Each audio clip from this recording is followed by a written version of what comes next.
No. Come on, where is it?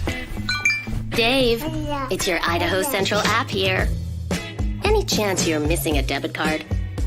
Let's get that taken care of for you. With ICCU's card control, you can turn any card off with the tap of your finger. You got it. And back on again. Out, out, out, out. The closest Idaho Central Credit Union branch is in your pocket. It's the fall kickoff sale at Lithia Ford of Boise. We're going all the way so you can score more for your trade-in and trade up to a new Ford truck or SUV today. Visit Lithia Ford of Boise, where Ford begins in Idaho.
This is Bronco Nation News Live. The best interviews, the most informed opinions, the latest breaking news, all from the top Boise State insiders.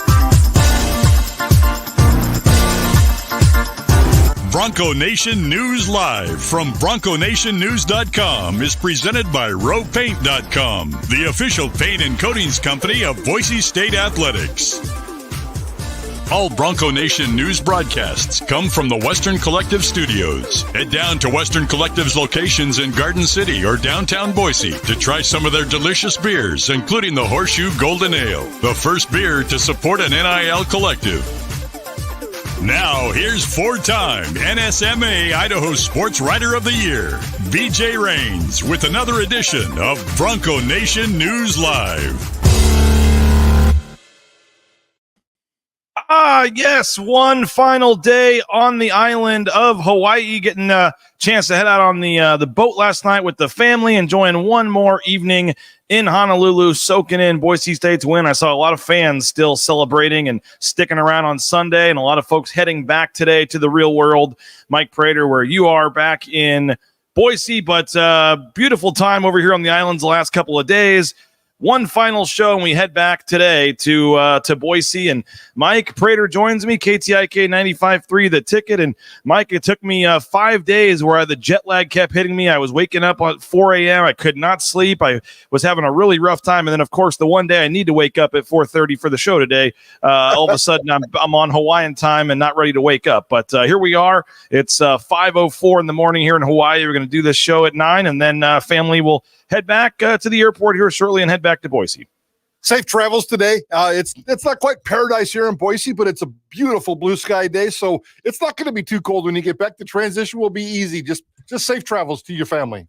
Appreciate that. Yeah, I joked with you before we started, but I'm not sure where I'm going to get more weird looks. The lobby of the hotel here or the beach where I did the shows the last couple of days. It's quiet, and about 6 people are already staring at me, but we'll do the best we can for the show today. Hi, guys. How you doing? But appreciate everybody that is tuned in.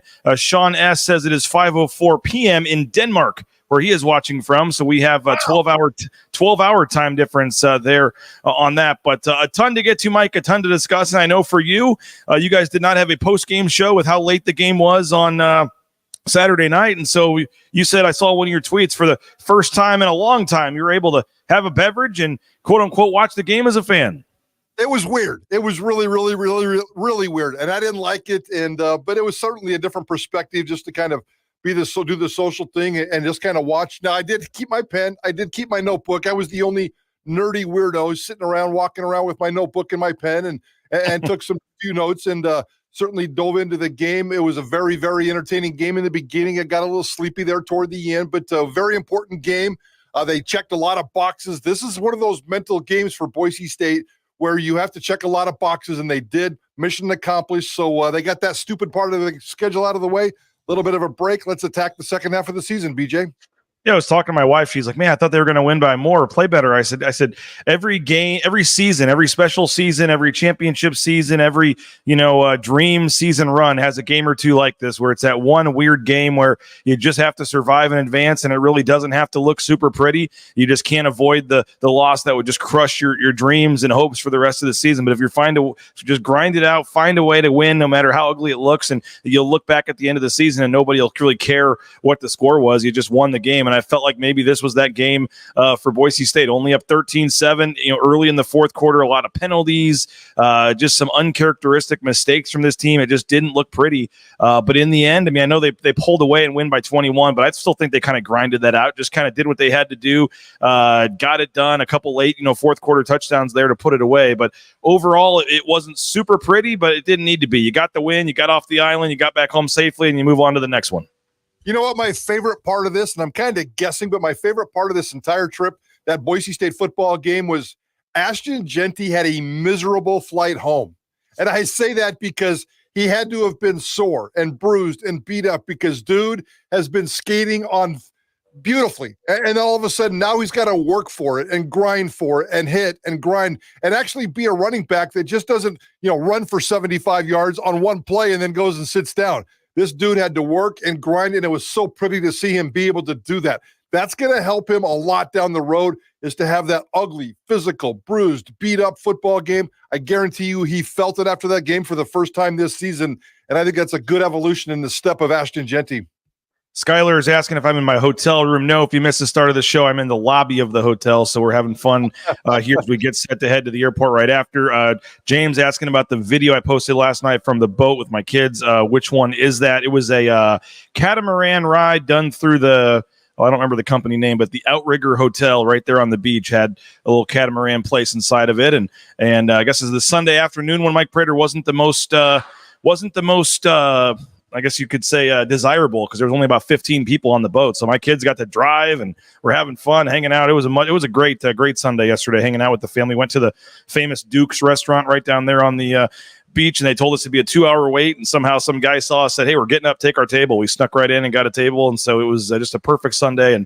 And yes, thank you for all the kind words. BNN, we were, it was a family vacation, certainly. We got a couple days in there, but we got some work done as well, and I was proud that BNN was the only outlet that made it over there. And it was basically me talking to Spencer Danielson after the game, and so it was got some good content. And by the way, I don't know if you saw this on my Twitter feed or not, Mike Prater, Darren Lee, a former Boise State linebacker, is working for the Boise Police Department as a cop, and he has basically been added as Ashton Jeanty's protection for the rest of the season. And so I don't know if I was supposed to say that or not, but I saw him. I apologize if I wasn't to Boise State, but he was walking around with Ashton Jeanty and had a chance to catch up with him after the game, and he just said that they're kind of playing it smart, particularly Vegas coming up too, and just wanting to make sure no crazies out there doing anything. So you may see Ashton Jeanty with a little extra protection the rest of the season in the form of Darren Lee, a former Boise State linebacker. So I guess if you can mix the Boise Police Department and some security with a former Bronco linebacker, it works out pretty well. Yeah, I saw that last night, and Darren's looking good, and he's grown up a lot since the last time I saw him. And I had heard that he was with the police department. I did not know that the Jeanty detail, but that was cool to see. That was great video. I saw Butch back there, Boise State's kind of quasi-security guy. So between Butch and Darren, Ashton Jeanty, and this whole football team is very well taken care of. I'm glad to see the security detail is alive and well. Yeah, and they have the normal guy, Breck, that travels with the team. He kind of hovers around Spencer for a good majority of the time, but they're beefing it up a little bit, and it makes sense for the rest of the season. And I think Darren may take over in terms of helping out the whole team moving forward. But it was cool to see him, and it was. I'll tell you what, man, the fans traveled to this one. I mean, there were a lot of Boise State fans that made the trip over here to Hawaii. They had the whole section full over there in the corner. There were some others kind of sprinkled out throughout the stadium. But after the game, in one of those videos I posted, I just kind of panned the crowd, and there were more fans at this game than have been at most of the road games. I mean, certainly not Oregon, but Georgia Southern, and if I'm trying to think back even to previous seasons, I would say there was 2,000 or 3,000 probably Boise State fans out of the 15,000 seat arena. And man, I feel for Hawaii, Mike. I didn't get a chance to mention this on the post-game show, but the stadium situation here, I mean, it's not these players' fault. It's not these coaches' fault. It's not, I guess you could blame the administration a little bit, but just the Aloha Stadium getting condemned when it did, and then just trying to at the last minute on the fly. They're doing the best they can with a bad situation, but this small 15,000-seat stadium and just the challenges that provides for the media, for all of them, for the players, with the locker room situation. They said it's going to be minimum 3 more years if they can get a new stadium built in this thing. So they're doing the best they can, but this is obviously not ideal for Hawaii or for the Mountain West or for any team that has to come over here and play. Yeah, I think the TV broadcast, I know the TV broadcast said 2028 in terms of just getting the project started. It might be 4 years away just to get the stadium started in terms of a new Aloha Stadium. I think that's a ridiculous idea. I don't think there'll ever be a new Aloha Stadium. I think they just need to move on from that. What they need to do is take the land that they have now and build, instead of spending $250 million to do Aloha Stadium over again, which makes no sense, spend $50 million to give me a 25,000 seat, 20,000 seat stadium right on the property you have. Build around it, give me some infrastructure. BJ, that looks so bad on television. It was a horrible look on TV. And, it sounds like the way you described it there, it was just kind of high schoolish. And the look on television certainly wasn't any better. It's not a good look for Hawaii. It's certainly not a good look for the Mountain West moving forward as they kind of continue with that relationship, or try to continue with that relationship. They need to fix out something, but nothing's going to happen in the meantime. The one thing that we do know is that Hawaii still plays hard football, and they get after it pretty hard, and that was nice to see, but that overall environment really looked bad on television. Yeah, and I want to get back to the game, but I will say this. I was talking to Steven Tsai, who said to say hello to you from the Honolulu Star Advertiser. He said he's been covering and working at that paper for 44 years. So he's seen it all. He's seen it all with Hawaii over the different conferences and things, and he's pretty convinced that ultimately they will end up in the Mountain West in all sports. He thinks it makes a lot of sense for both sides and make them a full-time member to get them to where they need to be numbers-wise, and they may still add another program or two. But he was telling us on our pregame show, and folks can go back and listen to that Hawaii certainly would help, and they felt kind of slighted. They only got 5% of that exit money or the money that's coming in. So they'd like to get some more security and stability within this conference by joining in all sports. And so there may be other Mountain West programs, basketball wise and things like that. They're going to have to deal with coming over to Hawaii on a yearly basis now. Yeah, and the basketball facility is fine. Stan Sheriff, you can kind of see it in the background there. It's a big. I don't know if it's not a bubble, but it's got a new corporate name, Mike Prater. They call it the something bank now center. But yes, it's to me it'll always be the Stan Sheriff Center, and I guess it's one of those something ICCU bank at Stan Sheriff Center. But everyone like us still will always call it the Stan Sheriff Center. Absolutely. It's been a long time since I've been in that sucker. A long time, but I've been in that sucker. But you can see it kind of lurking behind the football field. So yeah, there's some challenges there. They're obviously, it's crazy. They're landlocked on an island in terms of that campus and what they can do. And I think there's enough property right there on that football facility where they can upgrade right there. It makes all the sense in the world to have a campus stadium. They don't need to go big. They don't need to go 15 miles west and rebuild at the side of the old Aloha Stadium. But in the meantime, it's going to be a really, really rough sledding for them. But, it's always been a challenge for football in Hawaii. I don't know if I feel good about this, bad about this, indifferent what, but my when I think Stan Sheriff Center, I think me and Dave Southern going into the upper deck on the second level, trying to go in between sections, in between seats to try to talk to Mark Coyle, who wanted no part of us, to ask about a certain quarterback that may have gotten kicked off the trip for doing something off the balcony. There was the time when the Hawaii Bowl was happening there with Boise State in 2013, and the whole situation with what was going on there, and Chris Peterson had just left and all this stuff. So he had a lot on his plate, and then you had the Joe Southwick incident happening, and at the same time the basketball team was over there in the Diamond Head Classic. So me and Dave were covering the Diamond Head Classic game, but of course we had to go talk to him, and I think he knew we were coming, so he literally sat on the upper deck as far away from us as he could. And Dave, was kind of stepping over people, trying to say, "You're not getting away from us." And then he told us no comment. But that's my Stan Sheriff memory, is thinking about Mark Coyle, trying to talk to him about a football player that doing some business off on a balcony. So the things they teach you in this bit when you join this business, Mike Prater, those are the glory days they tell you about. I love that story. It brings a smile to my face. Just seeing Dave Sutherland just chasing and jumping over bodies to chase a story brings the warmth to my heart. I mean, Mark Coyle, if there were 20 seats in the row, Mark Coyle was in seat 10. I mean, he tried to get as far away from us as he could. And Dave, bless his soul, was stepping over people, walked right up to him in the middle of the section and got the no comment officially. But that was a heck of a trip that I've thought about numerous times on this trip. That trip with it was my first time to Hawaii, and I'd just been on the beat about 5 months. And right when I land, I see all the tweets and stuff about him getting kicked off and sent home or whatever it was. And that whole deal was with the lie detector test with Mark Johnson and Jay Tuss. That was that was quite the story. But you said that was your first trip. By the way, do you think this is your last trip? We talked about this, I guess, with you guys on Friday on your show. I hope not. I mean, they don't have anything scheduled. But I mean, I would hope at some point you would, and then maybe if it's a non-conference game and it's earlier in the season, you can avoid that kind of trap game. Maybe there's a way around it if it's not, week 6 or whatever. Excuse me.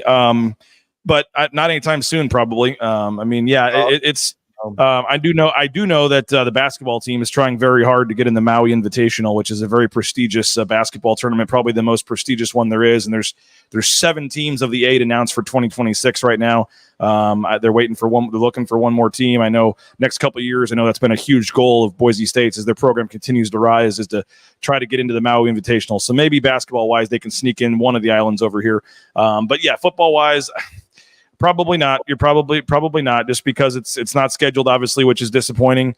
I was thinking about that, and Bronco Race has no reason to ever play them again. I don't know if I'd go. Maybe that's how you agree, Mike. I don't know if I totally agree with that. I mean, they've had some players, recruited some kids. I think they have some history on the island here. I would like to see them not never play them again, but I get it. And I would agree with that, but. And the recruiting's fine, and you can still recruit it, and there is a history, although it's short. I mean, they didn't play their first game in Hawaii until 98, 99, if I remember right. So it's 25 years of history, but until they get a new facility, why would you ever go to a 15,000 non-conference road trip? I just don't see it. So maybe if they get a new facility and kind of beef this up, maybe get into that conference full time. But it's 4 to 6 years. They don't know. I at this point, scratch Hawaii off the football schedule. I'm ready to move on, and that's sad. That's unfortunate, and that's sad. And I don't like that. And late third quarter, early fourth quarter, I saw about 50 fans on Twitter saying the same thing. No, enough of this. Never coming back. Forget so much for it being a business trip and all this stuff. And no, do they got off to a slow start because Coach Danielson gave them an hour to walk on the beach? I don't think so. They just didn't play great. It was the prototypical trap game in terms of coming off a huge win the week before. You got the bye week before the biggest remaining game of the season coming up here in 2 weeks. And so I don't think it was. We probably should have seen this coming, Mike. I mean, it was 21-point spread. A lot of people said, hey, they're just going to roll over them. No problem at all. Going to be a huge win. And I guess depending on where the number closed at and where you got it, they may have covered the spread by half a point on that late fourth quarter touchdown by Austin Bolt. But overall, as I said, you survive, you advance, you talk about it today, and you move on and go on to the next week. I do want to into some individual things and team things that I want to get into from this game, Mike, but I do want to thank a couple of our sponsors real quick that helped make this trip over here possible. Western Collective, huge crowd on Saturday. I hope you came out and had fun. Winston Venable was there hanging out at the watch party. Every road game, you can go watch the games at House of Western Bar National right there down on Idaho Street, downtown Boise. There's a game captain. Winston Venable was there hanging out with fans, and we checked in with him on the pregame show. So Western Collective, that Horseshoe Golden Ale, and again, all the watch parties, 10% of the proceeds goes to the Horseshoe Collective to help the Boise State student athletes. So check that out, and check out their new Orange Chaos Seltzer as well, available at most major retailers. RowPaint.com, our title sponsor, Andy Rowe. I believe Mike may be checking in here shortly. I haven't been able to communicate with him yet, but when you're talking on your next answer here, I'll send him a text and make sure he's good. But RowPaint.com, Andy Rowe, our title sponsor, ROEPaint.com. Check them out. Andy Rowe, our title sponsor, all those concrete coatings and great interior, exterior painting. Check them out. rowpaint.com. Idaho Central Credit Union, ICCU.com. We got a fun episode coming. I'll be back in Boise for about 12 hours tonight. I turn around tomorrow afternoon and leave for Las Vegas for basketball media days. But we're going to film some content with Tyson Degenhardt interviewing some of the other players and coaches from around the Mountain West this week, and that'll be on the next episode of the Tyson Degenhardt Show. So stay tuned for that. A lot of fun stuff coming. And again, Idaho Central Credit Union, ICCU.com. Matt Bauscher Real Estate, now part of the Boise State home team, is the official realtor, I believe, of Boise State Athletics. Check them out. BauscherRealEstate.com, 243-8222.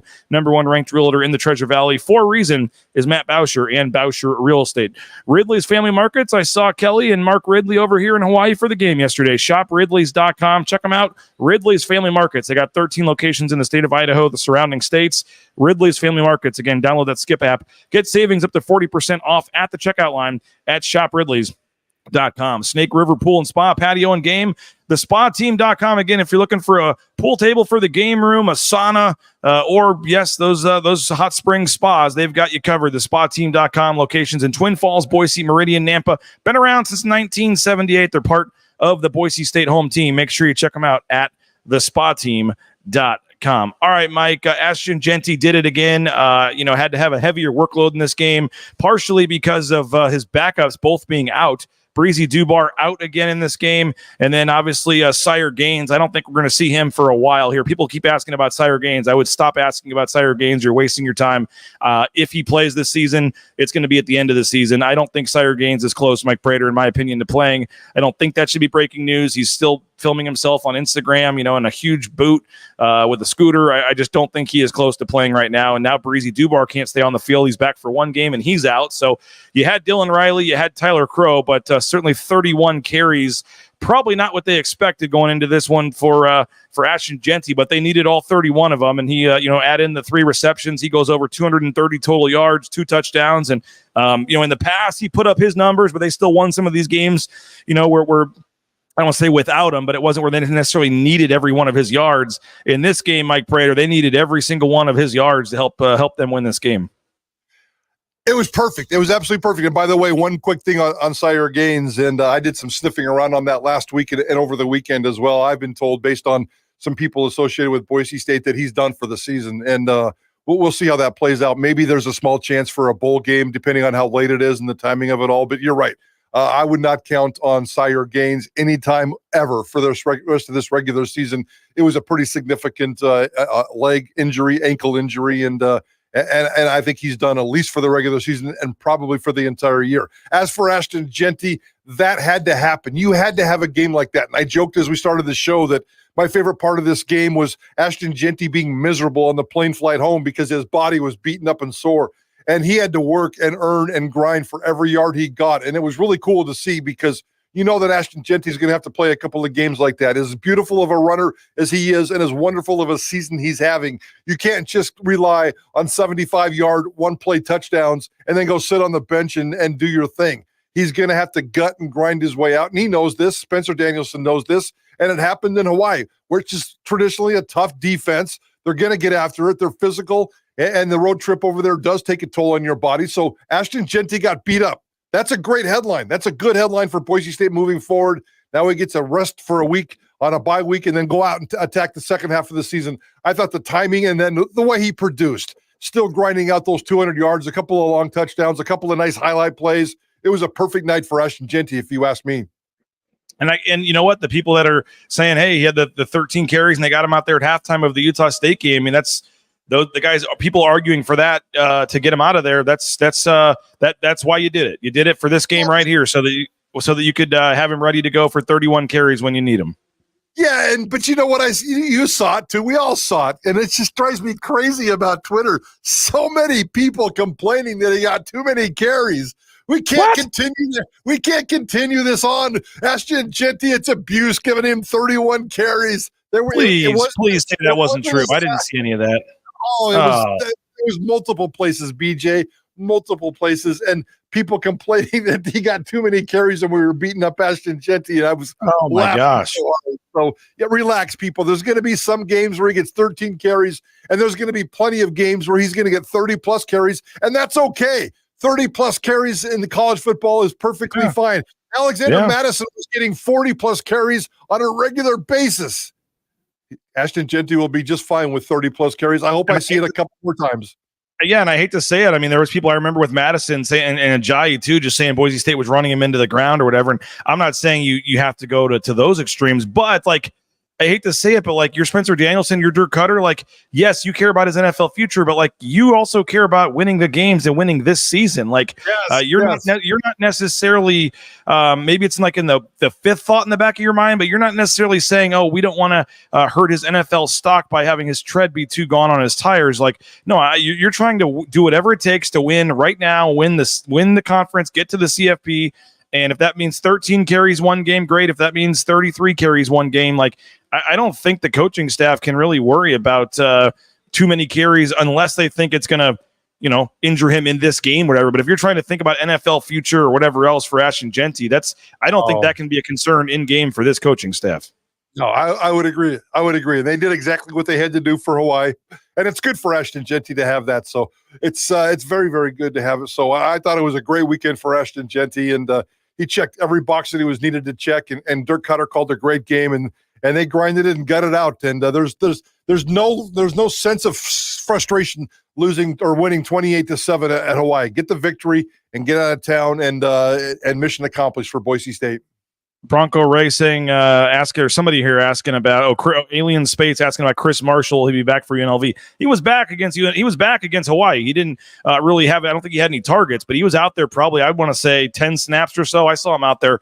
He didn't play a ton, but he was out there, and that's working him back in the mix. I think is a positive. You had Sheldon Newton miss the game, but it didn't matter really because let's talk about the defense, Mike Prater, and man, it was so funny. You look on social media and. Even being at the game, and maybe I don't know about watching on TV, Mike, but it did feel like, oh, there's another 3rd and long they gave up. Oh, this defense can't stop anybody. Oh, here's another long drive for Hawaii.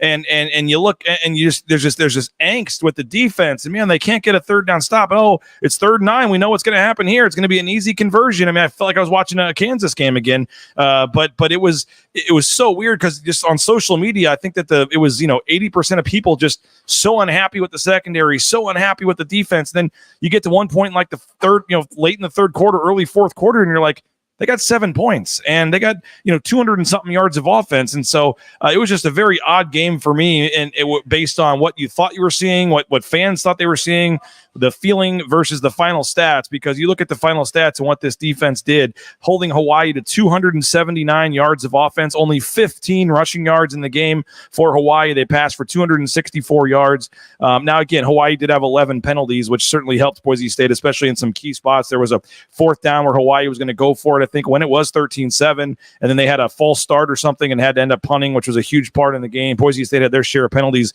as well. But again, 8 sacks for Boise State, who now continues their lead. They lead the nation in sacks, and we can get to the lack of turnovers and things like that. But overall, I thought Boise State's defense, Eric Chenander, deserved. They've been getting beat up a little bit, deserve some credit because they did more than enough to overcome a struggling offense for a good portion of that game and find a way to win.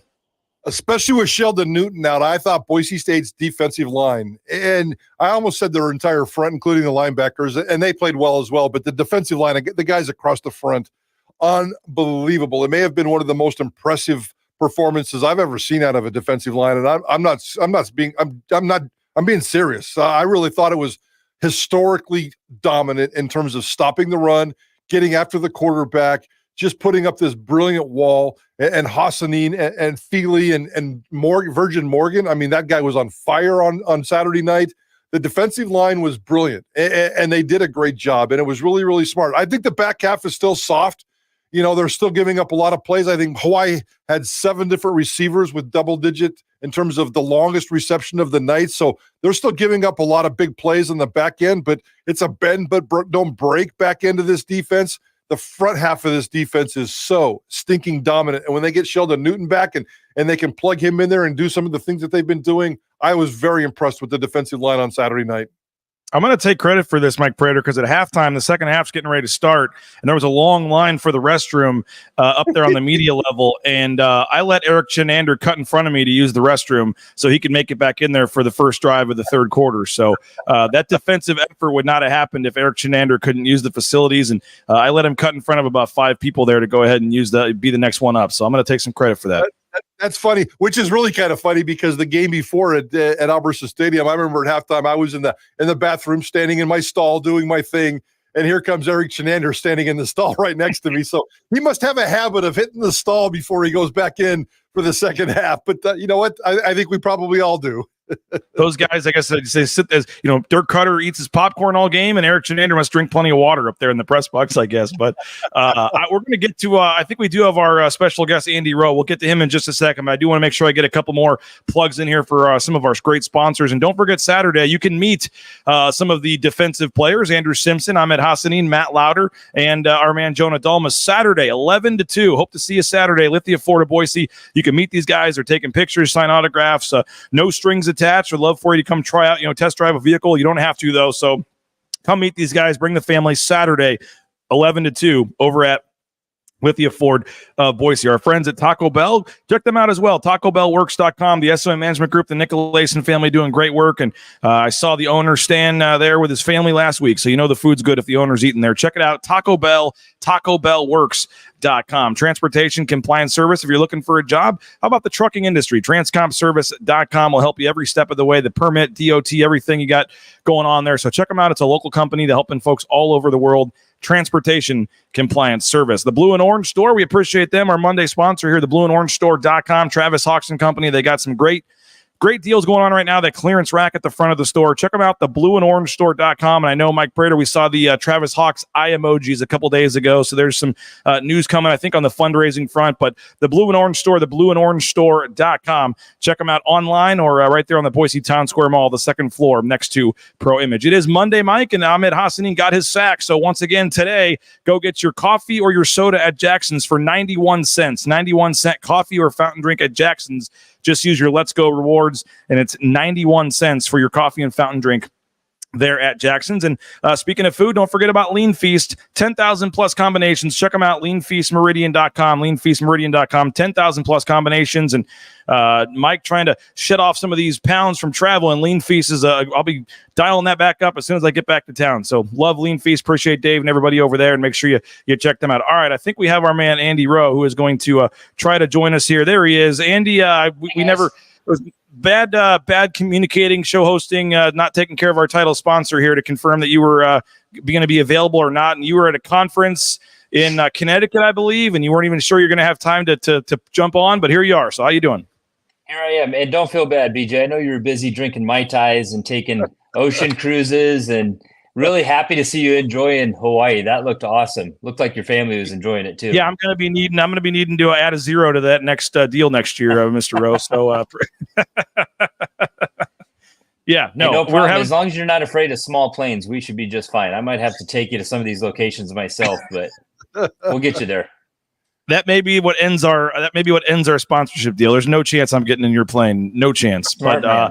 No, we appreciate you, Andy. No, we thanks to the Southwest Companion Pass, we actually brought our kids basically for free over here. So it's been a fun couple days in the middle of the season to have a rare kind of couple days here to reset. And the family enjoyed it. But I know you're out of town, but I know you're intently watching that game against Hawaii. And you actually have some history over here, right? Didn't your either company start here? Or I know you've been over here before and doing some work and things, right?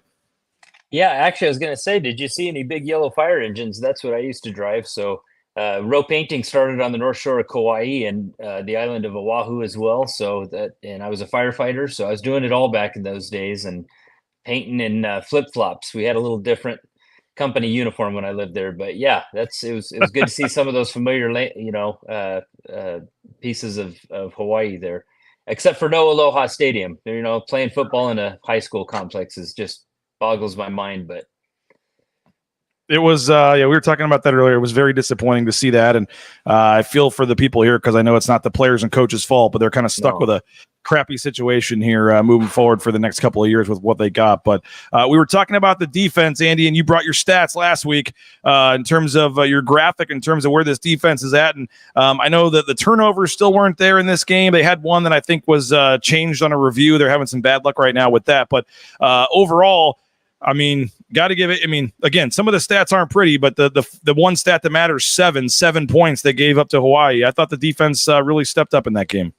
Yeah, as soon as I got onto the feed here, I heard you guys talking about Eric Chenander and the bathroom, and I was like, what in the name of Brad Bedell have we found ourselves in this morning? But no, I think it's, I'm not here to harp on the defense week after week. Last week, I kind of said what I said. Prater wrote a great article about it, but you're right. At the end of the day, the results are 7 points allowed, and 7 points allowed on a trip like that. Everything you said in your article about it being a trap game is all true.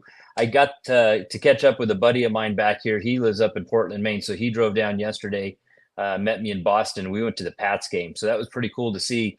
But in that game, there was like 3 turnovers. The Patriots obviously aren't what they once were, but they could have been in that game, but they kept turning the ball over. And I was just made me think about defense, how important defense is. And yeah, maybe the Broncos did not get the turnovers that we want to see them getting, but they held. And that's a big deal. And it's not lost on me, the jet lag. And I can't believe how late it was. It was obviously a Hawaii game, and I'm flying back here. So I was up until like 3 a.m. watching that game. I thought it'd be over in the first half and I could catch up on the highlights the next morning, but it was still a game going into the fourth quarter.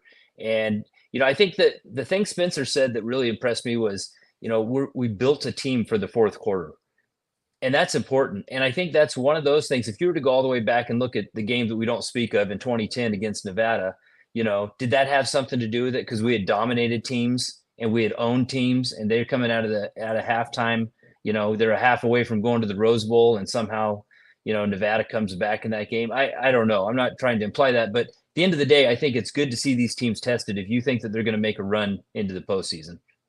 Mike, where are you at on the lack of takeaways? I mean, 1 interception through 6 games, 128th in the country. There's only like 6 teams in America that have 1 interception. And then you go to takeaways overall, only 5 in 6 games. I mean, their goal is 3 a game. And here they are averaging less than 1 a game in terms of the takeaways. I know it's been a big deal. And again, I know they won the game, but I still think you're going to need, whether it's UNLV or some of these games, some big turnovers to change the momentum of the game. You saw what the Oregon game did when they got those fumble recoveries and were able to flip that game around. You're going to need this defense to come up with some takeaways here. And again, 1 interception, only 4 fumble recoveries, 5 interceptions through, or 5 turnovers through 6 games, ranks 110th in the country. Can they sustain winning football with no turnovers on defense, Mike Prater?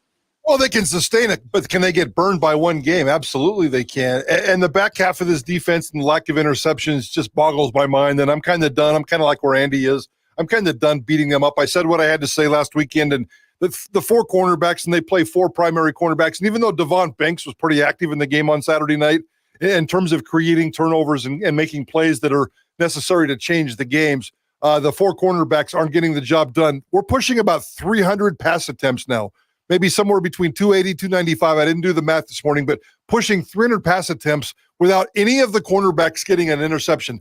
That to me is troublesome. No fumble recoveries in this game. Hawaii didn't put one on the ground. Give them credit for taking care of the ball, just like Boise State. No fumbles for anybody in this football game. The one number that probably doesn't stand out as much, and it should be just as curious, Boise State opponents have lost the ball 9 times. Boise State's only recovered 4 of those. So the opponents are winning even when they put the ball on the ground. That has to change. Getting after the football needs to change. And certainly the back half of this defense needs to start making more plays and picking off interceptions. Yeah, I think in the first game against Georgia Southern, there may have been 4 fumbles, and Boise State's defense only got 1. There's been a couple of games like that where, they just can't. So we'll see. Yeah, and I do think, by the way, it looks like Devon Banks has maybe supplanted passed Jeremiah Irby as the starting corner there, or at least the guy getting significant playing time. Banks was out there a lot. Yeah. Very active. He looked great. I mean, other than the fact that he didn't get an interception, just if it's based on being active, it was by far his best game. I'm very curious. I know we're not going to be able to talk to the coaches today, but I'm very curious as to how he graded out because he was active all over the place. And I thought he actually played a pretty good game. What about offensively, guys? Cam Camper does it again. 7 catches for 111 yards. We've talked about Genty, but I don't think we've mentioned Maddox Madsen's name all show. 17 of 25, 217 yards, 2 touchdowns. I had somebody on Twitter at some point say, Mike Prater, when are we allowed to have the discussion again about Maddox Madsen? And I just don't know what discussion there is to have. He's not going to throw for 400 yards. It may not look super pretty at times. Is there an occasional throw at a guy's foot that you say, man, that wasn't a great throw? Like, yes, that's going to happen. But, and again, I hate to use the word game manager. That's not what he is. But he's just out there to not turn the ball over, not get sacked, keep them moving in the right direction, and, hit the third. They had some big third downs in this game where he made some really nice throws. A couple to Cam Camper, they had multiple third and longs where he converted, and so I think that, there was even a 4th down I think they completed where he passed the ball. I was surprised they threw it on a slant on a 4th down and went and instead of running the ball. So, I mean, there were some big time throws that I thought he made. 17 to 25, again, 217 yards for him. Ironically, the exact same number rushing for Ashton Genty and passing for Maddox Madsen, 217. But just your guys' thoughts, Andy, on the receivers, on the quarterback, on the passing game, on the offense, not named Ashton Genty. Well, the receivers, that's probably another group that I think we all had really, really high hopes, and I'm excited to see Bolt finally getting some action and catching some touchdowns. But still, I feel like maybe it's not right that I do this, but I feel like Bolt I expected more out of. But Cam Camper, finally seeing a receiver pop up, after I talked about the comparison of this team to the great teams back in 09, 10, 11, I thought about those receivers we had. How much of a difference did it make to have Austin Pettis and Titus Young out there, for Kellen to pass to? And, you got Maddox, who's, again, another scrappy, undersized quarterback. Why is he met with such a neutral palette versus, how much we loved Kellen? And I think it's probably the intangibles. Kellen found ways to do incredible things, whereas Maddox is more of that standard. I always look at his numbers on the stat sheet, those numbers you just brought up. It's like, yeah, he got the job done. And in watching the game, it feels like he's making better passes. A couple of weeks ago, felt like he threw at the guy's feet several times. It was like just not good passing. But I think he's doing what he needs to do. But we definitely, if those receivers wake up, if you have more than just Cam Camper, next thing you know, I mean, what's Genty going to do when the defenses can't stack the box? I mean, they're stacking the box against him, and you guys probably watch Nick Saban's breakdown of it. And it's just like he's bouncing off guys and getting out of there. If they're going to stack the box like that, you can't expect Genty every play, although we do, to rip off 70 yards and go for a touchdown. And so when they're doing that, who's open in the backfield? You've seen Louder come around and Camper, but who else is going to step up and be a part of that?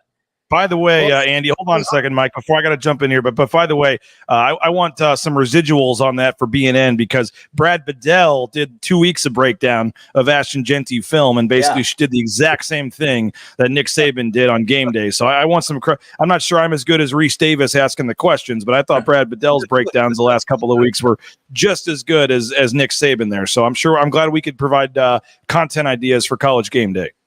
That's funny. And you're right, Andy, in terms of the wide receivers. But I think we're seeing signs of that in terms of we're seeing Bolt break out the last couple of games. We're seeing Prince Strawn finally break out. And if you have 3 pretty good wide receivers, and especially if they keep all 3 of them trending up, that's pretty good. Especially, you got Matt Louder as the 4th. You don't need more than 3 primary wide receivers. And I think that they've got them, and this relationship is growing.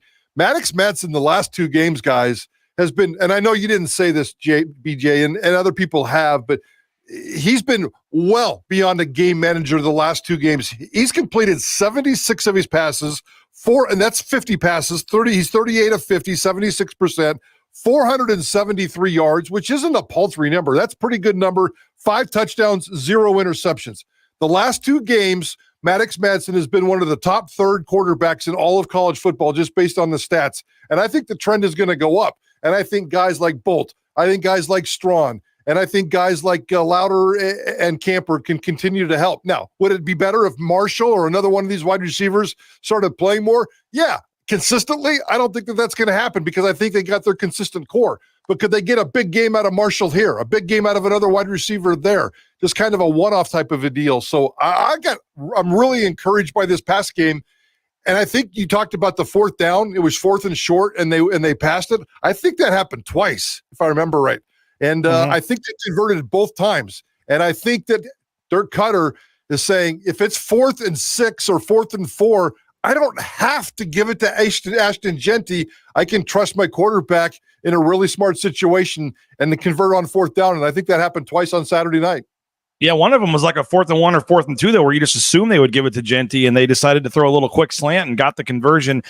Maybe this is a topic for another show because I know we're almost out of time here. But man, and maybe I don't know if it's every school that some people just don't like the starting quarterback or what. Because this guy says, "Here we go, Madsen's PR team hard at work." It's just this weird. There's just this weird thing where some people just don't like Maddox Madsen for whatever reason, and they are blinded by this narrative they have or this thing they have, and they don't look at the games. Mike Prater, I mean, he's getting it done on the field. Andy, I want to talk to Mike one quick thing about the Mountain West real quick before we get out of here, but I know you're short on time, so we're going to let you go, but I want to thank you. And I know we got the concrete coating still going here in the fall. What else we got going on with row painting right now? Well, we got all sorts of good stuff. All 4 divisions. Visit rowpaint.com, and you'll see some changes coming over the course of the winter to our website. Great educational place to go to just educate yourself about whatever your project is. So I appreciate you having me on, guys. And any new Leon Rice commercials coming up soon? I don't know. We might have to wait till after the season at this point. And quite frankly, I don't know if I'm going to be able to get that kind of access to a Pac-12 power basketball program. I don't know. I hope the access continues, but we'll just have to wait and see. Well, again, rowpaint.com. Check them out. All your painting needs. Our title sponsor, helping us get over here. And yes, helping me enjoy a Mai Tai or two on the beach here at Bronco Nation News. So, Andy, we appreciate you as always, man. Thanks for jumping on a busy schedule for you on a work conference there in Connecticut. And we'll look forward to catching up with you again next Monday. Thanks, guys. Appreciate you both. Go Broncos. There he is, Andy Rowe. Mike, final minute or two. I know we're almost out of time here, but I wanted to mention the Mountain West briefly. You look at the scoreboard from these games over the weekend. Nevada getting a really nice win again for them, beating Oregon State. Now that you look at the score, and they're only a 4-point dog to Fresno this week. It is pretty crazy to see what they are doing. I don't think we're super surprised that maybe it's just happening a little earlier than we thought it would, but you look at the rest of the scores around the league. So that was one I wanted to highlight. UNLV did win, but it got closer there in the second half last Friday. But Colorado State coming back to beat San Jose State. You had San Diego State beat Wyoming by 3. How about Air Force? I think I mentioned them on your show a week or two ago, but being one of my biggest disappointments in the Mountain West this year. They fall to 1-5. They were 6-point underdogs, which tells you all you need to know at New Mexico, and then lose that game by double digits. Air Force was getting blown out, comes back a little bit in the fourth quarter to make it a little respectable, but still loses 52-37. You had Washington State improved to 5-1 with the win over Fresno State, and then, as I said, Nevada is now 3-4 after beating Oregon State. So, any thoughts on the Mountain West? Jeff Choate, what a wonderful job. He's way ahead of where I thought he was going to be. I thought that roster was so stinking bad that there was no way that they would be good, but he's got them believing and looking like a winner, which is really hard to do in a half of a football season. So we all love Jeff Choate around here and the way he coaches, and it seems like it's really clicked there. I have to wonder if this is the end for Troy Calhoun, and I'm just kind of saying that as a fan, as an outsider, as a gut feeling. What a flat program. He's been there forever. I know Air Force goes through cycles based on their, what happens on that campus in terms of that campus and its commitment to the future. So I understand that, but this is a flat program, and Calhoun's been there forever. I think a change might be needed there as an outsider. So Colorado State's getting better, and that's encouraging to see. A lot of the bottom half of the Mountain West is trying to get better, and you can see it on weekends, and it's nice to see. And there's some other stuff that, like Fresno State, is just bad, and I'm not sure what's going on there. Fresno State and Utah State have 2 interim coaches, and neither one of them are doing anything to keep their jobs right now. Yeah, Air Force and Fresno, two of the premier teams in the league that Boise State, and now they're both bad this year, and Boise State doesn't play them when they're down this year. You mentioned the Air Force one, and again, probably a topic for another day, but I talked to their basketball coach for over the summer for Lindy's Magazine and for our summer series here, Joe Scott, and they're just the new era of college football with no transfer portal and no NIL money. It just is killing a school like Air Force. Now you can look at Army and Navy and say they're both ranked in the top 25. They're finding a way to get it done this year. But I know at Air Force, at least on the basketball side, 2 years in a row, they lost their best player to a Power 5 team. And it's just really hard when you can't offer any kind of NIL money, transfer portal. And I know they had a huge group of seniors, as I think Jordan pointed out. They always have the down cycle, as you said, after the seniors graduate. But I do think there's more to it than that with Air Force. And you may be right on Calhoun, man. And he's had a heck of a run there. So that's been that is disappointing to see. We'll have all week to talk about this week's games in the Mountain West, Mike Prater, but there are a couple of good ones. And again, if you're looking forward to watching UNLV, they play, I believe, on Friday night again. Let's see here. Yes, they are Friday night. I thought they were. Maybe they're Saturday. They're Saturday because then they turn around and play Friday. But you got Fresno State at Nevada is the Friday night game this week, and then you have Hawaii going to Washington State. New Mexico is at Utah State. Wyoming, San Jose, Colorado State Air Force, and then I'm looking forward to watching at 4:00. I believe this is 8:00. I guess I'm on Hawaiian time. UNLV and Oregon State. Is that the late game? So then, it'll be a late game, quick turnaround for UNLV. Mike, I'm sure you guys will be all over the game today on Idaho Sports Talk. What do we got? IST 3 to 6 today. Yeah, just kind of breaking down the game and looking at the bye weeks and kind of breaking into the Ashton Jeanty watch. We're going to do the Heisman Trophy watch every single week and kind of get that out there and let people know. I don't think Ashton Jeanty did anything to lose his number one spot in the Heisman Trophy race. And then some surprises, some fun things going on. That is just as we're transitioning into basketball. We're transitioning into hockey. So it's a great time of year to be a sports fan. And I know Boise State has a bye and everybody's going to kind of take a big old deep breath, but I can't wait to get back for the second half of the season starting next week. I did, Mike Prater, take some time while in Hawaii on my laptop to watch the Blues Knights game last Friday, which again, I like it, but I don't like it. I mean, college game day started at 3 a.m. out here on Saturday. I mean, it is crazy, the timing. And I mean, it was 6 a.m. and I'm watching Iowa and Washington kick off at like 6:02. It is crazy over here, but which I do like that, waking up and having games on. But the flip side is like your prime time, baseball game last night with the Dodgers and Mets or whatever started at like 2:00. I mean, and it's like 5, 6 o'clock and you're trying to flip the channel and everything's already over. I mean, it is the timing is crazy, but I did watch that Knights game. Congrats to your Knights. I thought the Blues were going to have another comeback when they scored to make it 3-2 there. But I am thinking, I don't know maybe we got to talk to you about this, but January 20th, it is a Martin Luther King Day. There is no show, no whatever. It's an afternoon 2:00 start there in Vegas for the Blues and the Knights with an 8:00 flight later that night to come back to Boise and not miss any work. I'm thinking of the Raines family maybe making a trip to Vegas in January to see that Knights Blues game. So if you're interested, maybe we can make that happen. That'd be very cool. I'll chaperone. I can be your family nanny and take care of the kids while you and Karen go off and have some fun. So let's make that happen. We're out of time, but so you're probably happy about this. But our final comment, BSU Bill said to ask Prater about the Utes. No time. Got to go. I will say this. I would love Maddox Madsen as my quarterback. And I'll just leave it at that.